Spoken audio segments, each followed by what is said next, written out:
Hello friends, welcome to my channel Swad Mo हाथर। आज मु आनी आउ गोटे आंध्रा स्टाइल नुआ रेसिपी जोटा होची Andhra style chicken fry biryani. Last time मु आपण मानक सहित चिकन दम बिरयानी शेयर करथिली। चिकन फ्राई बिरयानी आ दम बिरयानी बनैबार प्रोसीजर पूरा पूरी अलग। तो चलंतु मु केमिति बनेछि आज आपण मानक सहित शेयर करबी। तो फर्स्ट मु कौन करछि गोटे 400 ग्राम चिकन नहीं जाइछि जोटा कि बड़ बड़ पीस कहीं आम बिरयानी बनैबा। जब छोट पीस नेबा ता द्वारा आमर पीसेस गुड़ाक भांगिकी बिरयानी में मिसीजिव। चिकन को भल भाव में पानी रे धोईकी से मु लुण हल्दी गुंड लंका गुंड धनिया गुंड आउ हाफ लेमन नहीं कि से चिपुड़ी देथिली। तापरे भल भाव में हाथ में सेटा को घांटी नेबा जेमती कि चिकन रो प्रति पीस को मसला भल भाव में लगी जिवो। आ सेटा को आमे गोटे हाफ एन आवर रखी नेबा। तापरे मुझे पियाज फ्राइड अनियन बनैया पई पियाज को लंबा लंबा करके काटी नेछि। मुझे मीडियम साइज रो पियाज 3टी नेथिली। सेटा को मु लंबा करके काटी ना भल भाव में भाजी नेछि। पियाज को आमे बेसी ब्राउन करबानी जो द्वारा कि बिरयानी खाइला बेले पिता टेस्ट आसीजिव।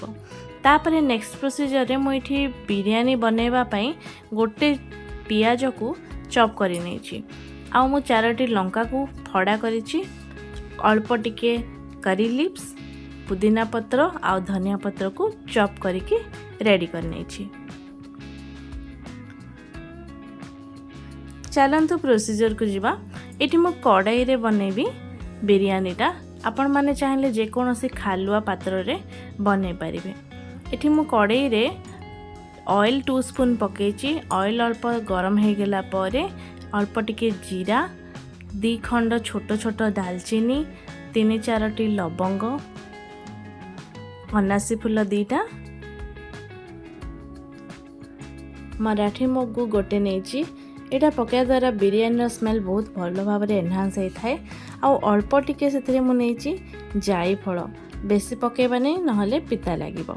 आउ क्रश करके से 3-4टी अलैच को पके नेछि। आउ गोटे तेजपत्र पकेछि। से सब को लो फ्लेम रे भल भाव में भाजी नेबा।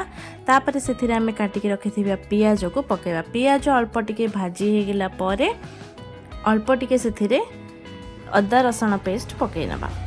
से गुड़ा भाजी हो गला परे फड़ा करके रखिथिबा कंचा लंका आउ धनिया पत्र पुदीना पत्र ए सब को पकेकिना लो फ्लेम रे भाजीबा। ए सब को आमे लो फ्लेम रे ही भाजी नबा।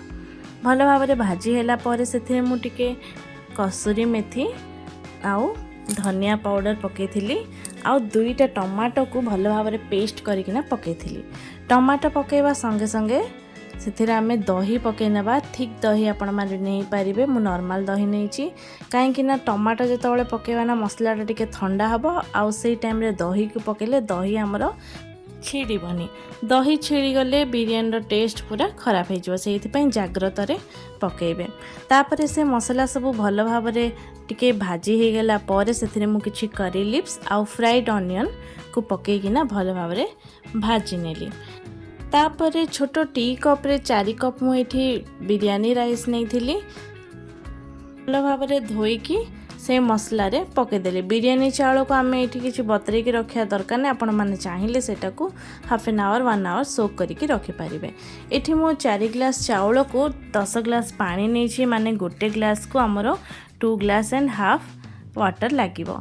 पानी को ये गरम करके ही पकेबे। ठंडा पानी पकेबेनी। ठंडा पानी पकेया द्वारा हमर बिरयानी रो टेस्ट एते भल आसीबनी। तापरे सेथिरे आवश्यक अनुसार लूण पकेबे। लूण टिके चाखिकिना नेबे। आमे सेथिरे जेहेतु राइस पकेचे तो अल्प टिके लूण अधिक रहइबो। भल भाव में घांटी किना सेटा को मु घोड़े किना गोटे 15 मिनिट्स लो फ्लेम रे रखी देइथिली। 15 मिनिट्स पर मो बिरयानी को थोड़े काढ़ी चेक कर नहीं जेहेतु बिरयानी है नथला गोटे 1 मिनिट रखीदेली। तापर मु काढ़िकिना से घोड़नी काढ़िकिना अल्प टिके बिरयानी मसला पाउडर आउ भाजिकी रखिथिबा पियाज आउ चॉप करके रखिथिबा कोरिएंडर आउ पुदीना लीफ को पके देथिली। बिरयानी ठंडा हवा पर्यंत आम घोड़नी घोड़ेकिना से गोटे 15-20 मिनिट्स छाड़ी नवा। ये आमर बिरयानी बहुत बढ़िया भाव में रेडी हो सारी। तो नेक्स्ट आम चिकेन फ्राए बनवा। से मुझे गोटे ओसरिया तावा नहीं जाइए। आपड़ जेकोसी पात्र नहीं पारे, कड़े भी बन पारे।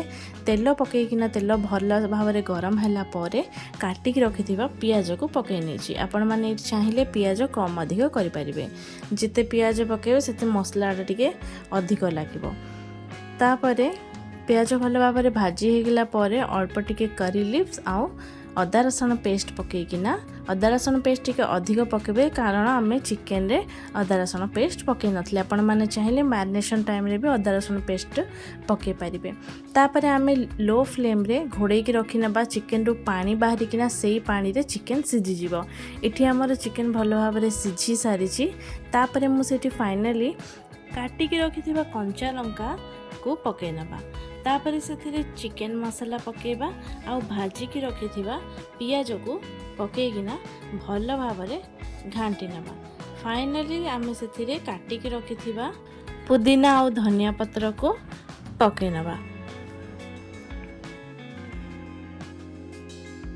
एठी हमर चिकेन फ्राइड भल भाव में रेडी हो सारी। रेस्टोरेंट जमती सर्व करती सेमती सर्व करने मुझे गोटे बॉयल अंडा नहीं जाइली। से 3-4 पीस चिकेन पकई आउ ता उपरे जो आमर बिरयानी राइस थिला से राइस को पकई नबा। पकईकिना भल भाव में प्रेस कर नबा। जद्वारा कि प्रेस कले कौन हम ना बिरयानीटा आम जो ओल्टेकिना प्लेट रे पकई नबा आमर बिरयानी पड़ जावार चांसेस न थाए। देखंतु ये भल भाव में प्रेस करदे। तापर ता ऊपर गोटे थाली रखिकिना सेटा को ओल्टे देबे।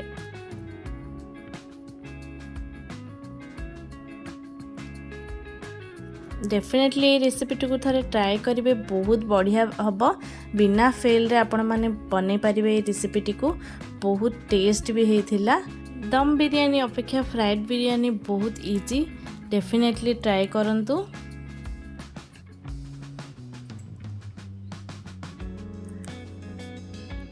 एठी मु आपण मानकु देखौची राइस केते परफेक्ट आउ चिकेन केते सॉफ्ट आउ जूसी हितला। भल लागिले लाइक शेयर एंड सब्सक्राइब कर देबे। Thank you so much for watching my video.